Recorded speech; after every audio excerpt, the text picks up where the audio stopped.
My name is Laura Moore, and I am the Vice President of Programs for Apraxia Kids. I've been here a little over a year. I've had lots of experience working with kids with apraxia over the last 10 or so years, and I'm excited to share some information with you guys. Hi, my name is Whitney Lowe, and I am a junior at IUP, Indiana University of Pennsylvania. I'm studying speech and language pathology with a minor in deaf studies. I was the president of our chapter's NISHLA program. This was our first year at participating in the Apraxia Walk. And so I want to talk about my experience and everything that Apraxia Kids did for us.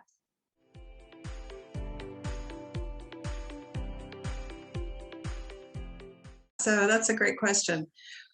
Our website, Apraxia Kids website, has a lot of really good information, especially for someone who's just learning about CAS and what that means for a child. And so I think looking at our articles, and we've got some webinars that are free that kind of do a nice job of explaining things. We also have a virtual education series, which has some really good information that's all free webinars with some attached articles. Talking about some specific topics within CAS. So those are really good. As a student, you should be very familiar with ASHA, and they have a practice portal that has a lot of updated, great information on new research articles that are coming out, what the research is telling us about diagnosing and treating childhood apraxia of speech, as well as their position statement on what is childhood apraxia of speech and what we as professional SLPs should be aware of and mindful of as we're working with these children. I recommend researching it and asking questions. I know at the beginning of my studies, apraxia was kind of just thrown around and we were expected to understand it. And it wasn't until later on where we finally got that description. But asking professors about questions and going on to the Apraxia Kids website, reading about the experiences, going to their article libraries. And if you're a National NISHLA member, you can also access the leader and a bunch of different articles from ASHA.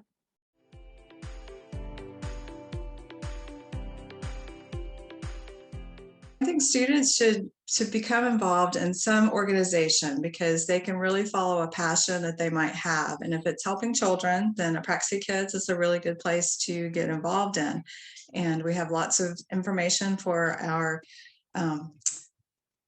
community, Apraxia community, and they can get involved with doing walks in their local area, joining a walk, and they can raise funds for Apraxia Kids, which helps us provide the information and the services that we provide for children with apraxia and their families, and for SLPs as well.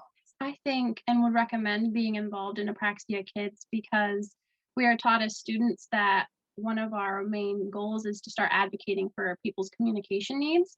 And I think being involved is a really great way to start actively advocating for those who need it. And fundraising was super fun. The chapter challenge was something that really motivated our members to try to get that Zoom session with you guys and start learning more about CAS, which is something we need to learn more about. And our chapter did a lot of social media posts this year. We are all young adults and are super savvy with social media, and we really use that to our advantage. So we did Venmo bingo boards, and those posts really started the conversation about what Apraxia Kids is. We started donations, and we really started bringing awareness to childhood apraxia of speech. Yeah, and we also participated in the walk, which kind of really brought eyes to our t-shirts and everything that we participated in.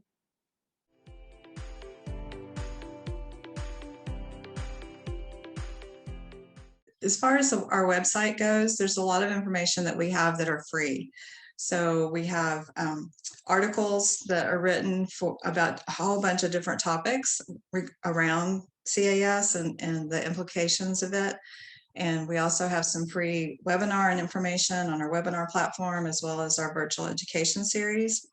The other thing that we have in our website, if you're working with a child who has apraxia, is we have information in the form of downloadables and printable kinds of information that you can hand to family members and parents of the children or teachers who are working with that child that kind of help explain what CAS is and what kinds of implications they might see in the school and the classroom and things like that. So those are some great resources that we have as well. I love the article library and learning about the treatments and diagnosis and pretty much everything along the road of the diagnosis.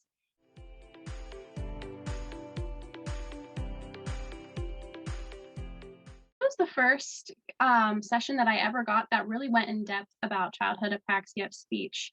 And I learned that it was an idiopathic diagnosis, in which I think makes it hard to understand and hard to explain. So that alone really opened my eyes to what it really was. And I loved the direct way you guys presented. So there was no like special terminology that you needed to know beforehand, which was super helpful. And I love the comparison of what apraxia was and then what it wasn't. I didn't know that it was not a medical diagnosis. So there was so much information that I learned from that. And I think just the most impressive thing that Apraxia Kids provided to us was the amount of resources. I wasn't aware of how much was out there about this diagnosis. So I loved how within the PowerPoint and presentation, you provided us links to the certain websites, and I thought that was super helpful, and just the amount that you had, it was all accessible within the Apraxia Kids website. I think it's very important that students in their graduate and undergraduate programs find out about CAS, and so that they're aware of the disorder, because it is rare. Not that many children have it, but those that do have it, it's a huge impact on their lives, not just their speech. And so the more that we can bring awareness to the college students in the programs about apraxia, then when at least, they may not have a kid with apraxia now, but once they graduate and get out into the field, then they might, and then they have those resources that they can come back to at that point. So I think it's very important, and I'm excited to be able to do that with students.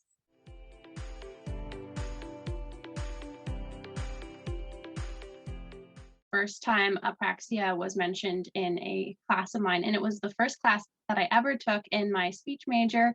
It was communication disorder, intro to communication disorders, and we were presented with a video and told that this child has apraxia, and that was it.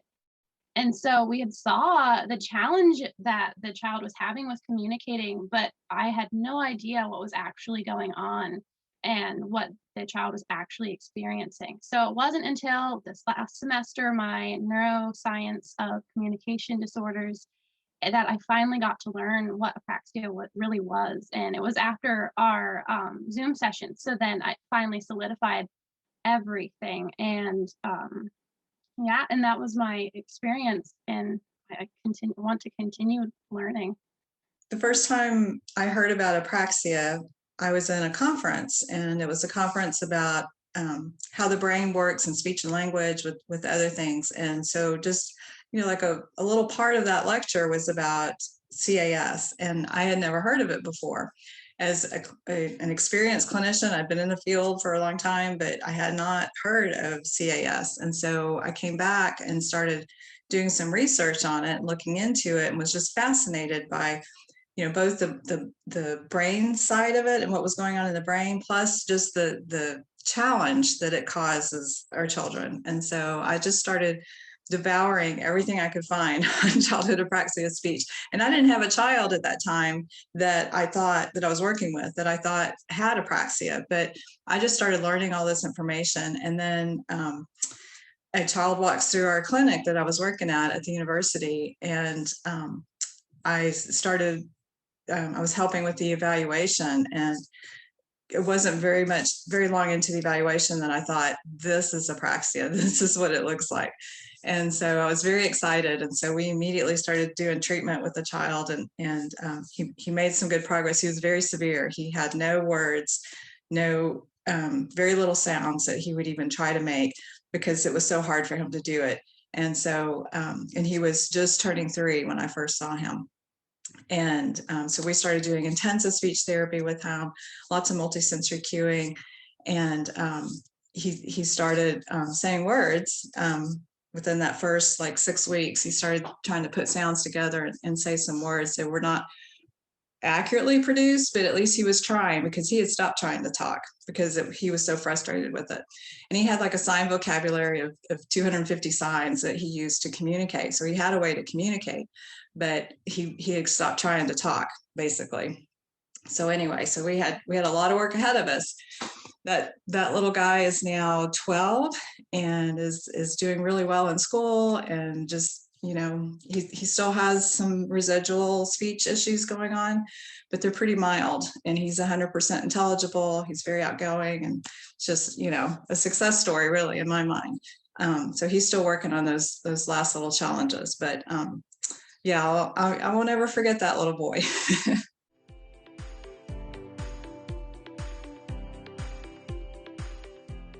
I love hearing about firsthand experiences, and I know the communities are available and there are newsletters out there, but having more experience to read about when it comes to family experience and the child alone would be just really eye-opening to see for me. And I know Apraxia Kids has so much, so yeah, all of it is helpful, and I've been using it all since I've heard about it. I think that it's very important for students to hear the parent side of things without the pressure of, I'm working with your child, but to be able to have like parental panels or something like that where they talk about not just CAS, but just, you know, for disorders. Because I think for a student who is young, probably doesn't have children of their own, to hear that story of what it's like to have a child with a disability of some kind. And with CAS, with the whole communication, the lack of a voice for that child, and what that means for the family, and what they have to go through, the fears that the family has. You know, they're scared to take their child or send their child to school because they can't come home and tell them what happened at school. There's that lack of ability to communicate, and for that kind of interaction, and to hear that and be a part of that, I think is very important in a student who's going into the field, to have that experience and have that understanding before they get into a parent clinician with a child role, because that role in itself is very stressful. And then the student, I think, is so focused on, you know, what they're doing right, or what they're, you know, trying to say the right things and stuff. So to be able to have that experience of hearing and listening to parents talk, I think is very valuable.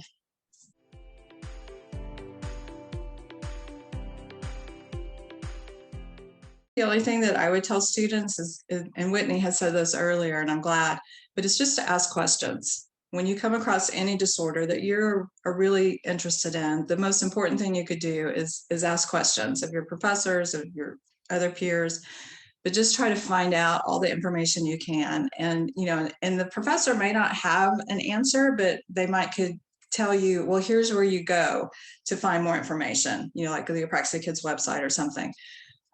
So I think just asking lots of questions and getting those answers of, you know, what it is, and that's going to help their passion as a student grow and be involved within, you know, as an advocate, as Whitney said, it's very important for all individuals with a disability.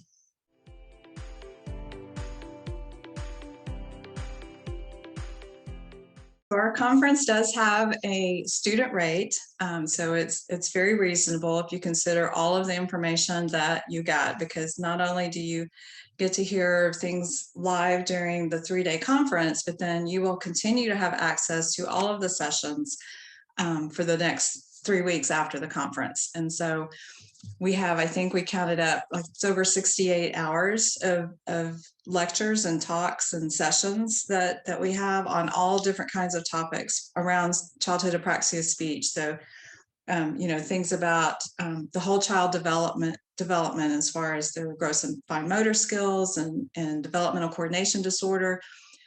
What if there's comorbidities like autism and things like that? What do we do about literacy and reading? That's a really big topic, because we know our kids have difficulty with reading and literacy skills as they start learning about those in school. And so there's several topics on that. There's topics on using augmentative alternative communication. So there's information about that. So there's just a wide range of information, and we have speakers from all over the world, really, because it's totally virtual. And so we've got speakers from Australia, Brazil. So we've got different speakers. We also have, which I think would be very interesting for students, is that we have research posters that are being presented. So some of them are students who are in master's or PhD level programs, and they're presenting their research that they've done. So that's kind of fun for a student to look at and go, oh, wow, they're looking at this little aspect. Ooh, I wonder what they said. What did they find? Ooh, what if they did this? So it kind of just sparks those creativity and intellectual questioning that we do as professionals, and gives them ideas of what they might could do for research if they're interested in going that route. So it's just it's a whole package. And then like we mentioned earlier, the parent panels. We're going to have topic rooms where parents and professionals come together and sit down and just chat about a topic. And so we'll have different topics that, children using AAC and school-based issues, and going to summer camp, things like that. So it's fun to sit and listen to a professional side and a parental side or a caregiver side for a lot of these issues. And you just can soak in so much information from that. So it's, I think for a student to be able to have this kind of experience, because we do have both professionals and parents and caregivers at our conference, which is very unique. I think it's a great experience.